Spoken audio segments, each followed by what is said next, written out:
9-го года рождения, 2009 года рождения, представляет Тулкинский район Республики Бурятия. Тренируется под руководством Бату Владимировича Шагдурова. Тренируется 4-й год.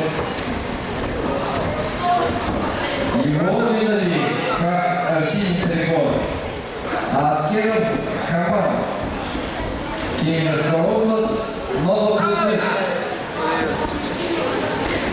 Тренируется под руководством Козлярского Виталия Викторовича. Является победителем Кемеровского федерального округа 2022 и серебряный призер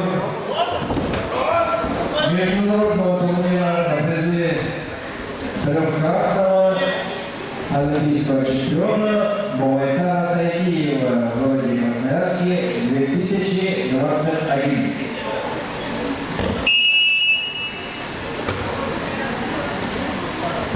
Победу одержал Аскеров Камал.